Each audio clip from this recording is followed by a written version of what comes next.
Hallo und herzlich willkommen zu einem neuen Video von Mr. Mo's Welt. Wenn ihr wissen wollt, was hinter dieser dreckigen Hose steckt und wieso sie eigentlich so dreckig ist, dann bleibt am besten dran.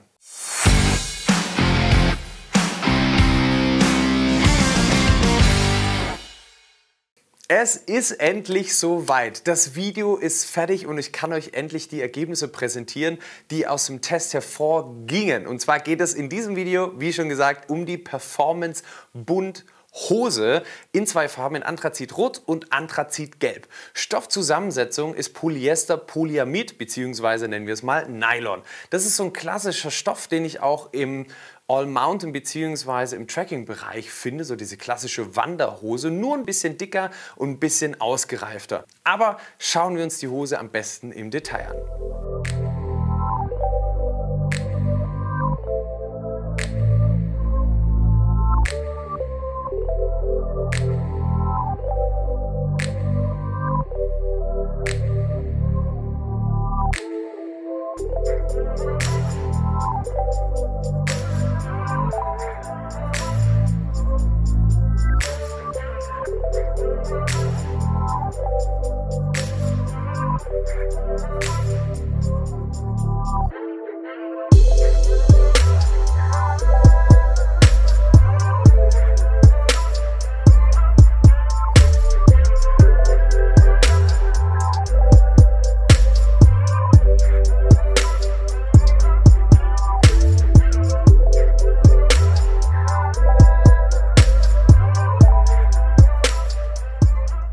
Wenn ich die Close-Ups gerade so sehe, habe ich wieder Lust, die Hose anzuziehen. Aber bevor ich das mache, muss ich euch natürlich die paar USPs noch mit auf den Weg geben, die mir hängen geblieben sind, die vielleicht auch im Video so ersichtlich sind. Was ich sehr, sehr geil finde, ist auf jeden Fall dieser Bundbereich, beziehungsweise der breite Bund, den ich bei der Hose habe. Das ist mir sofort aufgefallen, als ich sie angezogen habe. Der ist deutlich höher, aber nicht unangenehm hoch, dass man ein Gefühl hat, die hängt jetzt direkt unterm Bauchnabel, gar nicht, sondern sie sitzt einfach perfekt, weil dadurch, dass dieser Bund so breit ist und die Hose ein bisschen höher geschnitten ist, habe ich gar nicht oder komme ich gar nicht in Versuchung, die Hose tiefer zu tragen, wodurch ich dann wieder zusätzliche Last auf den Schrittbereich, auf die Nähte gebe, was hier dann einfach komplett wegfällt. Dann fand ich auch ganz geil dieses Stretch-Belt-System, sprich dieses flexible, verstellbare System am Bund, wo ich dann je nachdem, in welcher Jahreszeit wir uns gerade befinden, gerade im Winter nimmt man ein bisschen mehr zu, kann die Hose sich eben genau darauf einstellen, was ich sehr cool finde. Dann auch der Verschluss ist super gut gelungen. Normalerweise hat man Knöpfe. Hier habe ich eben zwei Druckknöpfe und einen Klettverschluss, was das Ganze natürlich sehr vereinfacht, gerade beim Auf- und Zumachen und trotzdem sicher geschlossen bleibt. Was ich auch sehr geil finde, wie schon erwähnt, ist dieser Stoff. Dieser Stoff ist mega stretchy. Das ist ein 4-Wege-Stretch. Wie der Name schon sagt, ist es eben ein 4-Wege stretchbar oder flexibel. Das heißt, volle Bewegungsfreiheit bei harter Arbeit. Richtig coole Nummer. Die Hose ist auch sehr, sehr atmungsaktiv. Genug gebabbelt, ich glaube, jetzt wollen wir sehen, wieso die Hose eben, wie hier schon gezeigt, so aussieht, wie sie eben aussieht. Und nun kommen wir zum Test und warum wir diesen Test gemacht haben. Mir hat man gesagt, die Hose sei unfassbar abriebsfest. Dann habe ich gefragt, wie abriebsfest ist sie denn? Und dann hat man mir eine Zahl um die Ohren gehauen, wo ich echt gedacht habe, das kann nicht wahr sein. Wie soll das funktionieren? Diese Zahl lautet 150.000. Damit man das ein bisschen greifbarer machen kann, erkläre ich es euch kurz. Normale, reguläre Arbeitshosen, wie wir sie auch im Programm haben und die meisten im Programm haben, werden so getestet, beziehungsweise der Stoff auf Abrieb getestet. Darum geht es nämlich. Zwei Stoffe, einmal ein Baumwollvlies und einmal der zu testende Stoff eingespannt wird in ein genormtes Testgerät. Und die werden dann in Achterbewegungen übereinander bewegt.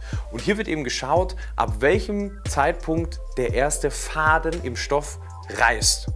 Und meistens ist es zwischen 28.000 und 32.000 Touren, was schon sehr, sehr, sehr viel ist. Ja, ein Faden reißt, zack, Test bestanden, wenn es in diesem Bereich ist, alles gut.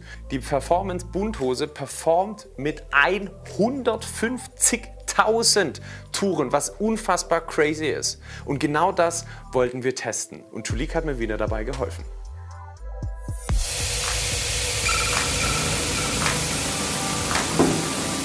Richtig absetzen. Ja, perfekt.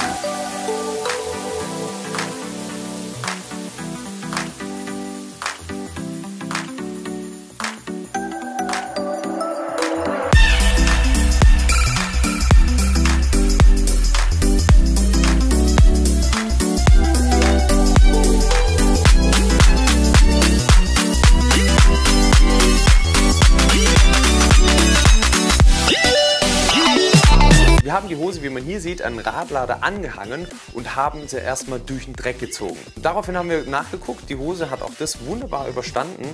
Dann haben wir 2 Steine mit jeweils ca. 10-15 Kilo auf die Hose draufgepackt, punktuell bzw. eine kleine Fläche, was ja im echten Leben so niemals passieren würde, aber trotzdem wollten wir eben hier den Härtetest durchführen.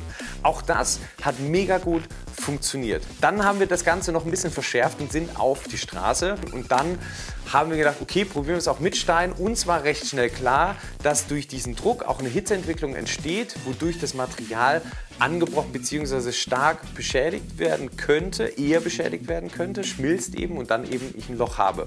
Trotzdem haben wir es gemacht und für eine Weile ging es auch ganz gut und irgendwann hatte die Hose tatsächlich auch ein Loch, was ich sehr, sehr krass finde für diesen Test, dass es sehr lang gedauert hat, bis ich dann ein Loch hatte. Aber zu meiner Verwunderung ging es nur durch die erste Lage und die zweite Lage hat noch gehalten. Also das hat mich wiederum sehr, sehr positiv gestimmt, was die Abriebsfestigkeit der Hose angeht. Am besten macht ihr euch selber ein Bild, indem ihr die Hose einfach selber tragt.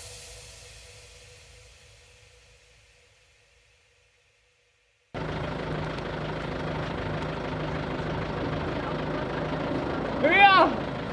Ah!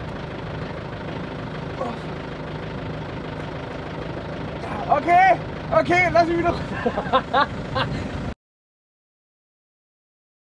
Das war's auch schon. Ich hoffe, das Video hat euch dabei geholfen, die Hose ein bisschen besser zu verstehen. Das war's von mir. Ich freue mich aufs nächste Mal. Macht's gut, euer Mo.